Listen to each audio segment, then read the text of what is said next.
menjawab pertanyaan dari salah satu temanku yang Mbak Nuzul. Halo Mbak Nuzul, dan mungkin pertanyaan Mbak Nuzul ini adalah pertanyaan kamu juga ya teman-teman ya. Jadi Mbak Nuzul ini profilnya adalah usia 36 tahun, ibu bekerja, suami juga bekerja, sudah menikah dengan 2 orang anak. Nah, Mbak Nuzul ini punya pemasukan sekitar 7 juta rupiah. Jadi ini pemasukannya kayak pemasukan pribadi ya, karena nggak ada data ini apakah data suami ataupun data Mbak Nuzul. Lalu untuk pengeluaran dan kawan-kawan termasuk cicilan itu di 4,1 juta rupiah. Jadi masih ada sisa di 2,9 juta rupiah. Pertanyaan dari Mbak Nuzulnya adalah, Mbak, aku kalau mau menyiapkan dana pensiun lebih baik investasi di mana gitu dengan usianya yang sekarang. Oke, aku jawab ya.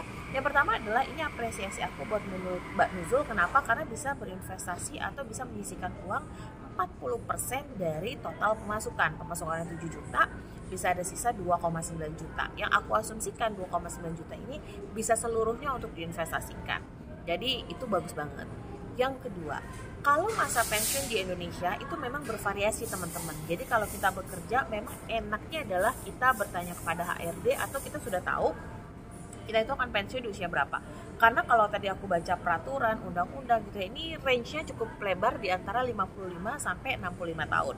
Nah, dengan usia 36 tahun, katakanlah kalau perusahaannya itu pensiun di usia 55. 55 kurang 36 itu ada waktu 19 tahun.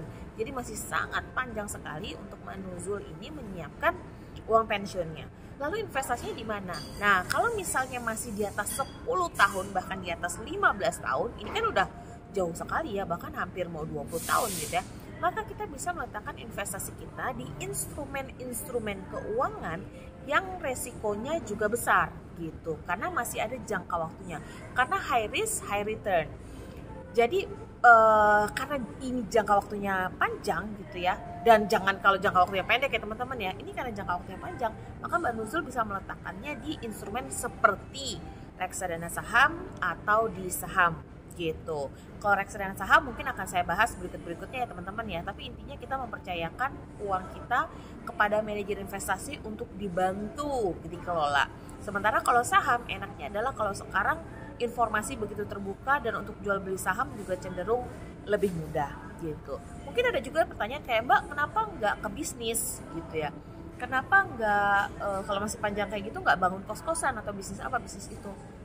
Teman-teman, kalau bisnis itu tidak semua bisnis itu adalah sebuah investasi. Itu yang juga perlu dipahami. Dan kalau mau masuk sebuah bisnis, maka kita harus apple to apple, harus ada riset dulu, compare dengan industrinya. Semoga menjawab ya.